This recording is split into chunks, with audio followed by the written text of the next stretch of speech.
The Nuremberg Code is the most important document in the history of the ethics of medical research.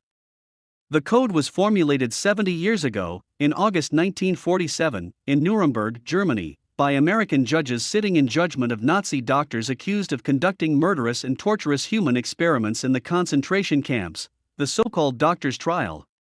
It served as a blueprint for today's principles that ensure the rights of subjects in medical research. The 10 principles of the code are: first, the voluntary consent of the human subject is absolutely essential. This means that the person involved should have legal capacity to give consent, should be situated as to be able to exercise free power of choice, without the intervention of any element of force, fraud, deceit, duress, overreaching, or other ulterior form of constraint or coercion, and should have sufficient knowledge and comprehension of the elements of the subject matter involved as to enable him to make an understanding and enlightened decision. This latter element requires that before the acceptance of an affirmative decision by the experimental subject, there should be made known to him the nature, duration, and purpose of the experiment, the method and means by which it is to be conducted, all inconveniences and hazards reasonably to be expected, and the effects upon his health or person which may possibly come from his participation in the experiment. The duty and responsibility for ascertaining the quality of the consent rests upon each individual who initiates, directs, or engages in the experiment. It is a personal duty and responsibility which may not be delegated to another with impunity. Second, the experiment should be such as to yield fruitful results for the good of society, unprocurable by other methods or means of study, and not random and unnecessary in nature. Third, the experiment should be so designed and based on the results of animal experimentation and a knowledge of the natural history of the disease or other problem under study, that the anticipated results will justify the performance of the experiment.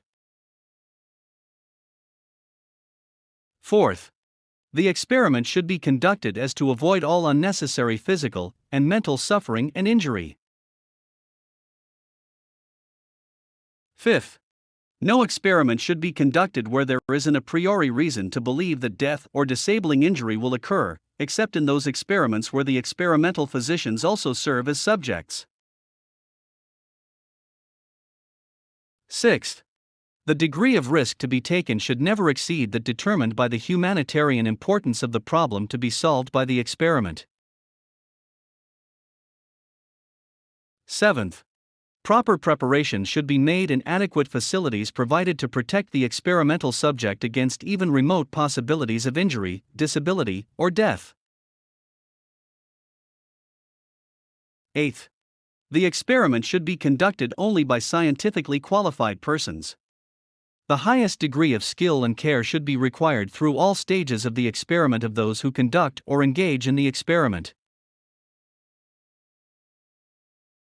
Ninth, during the course of the experiment, the human subject should be at liberty to bring the experiment to an end, if he has reached the physical or mental state where continuation of the experiment seems to him to be impossible.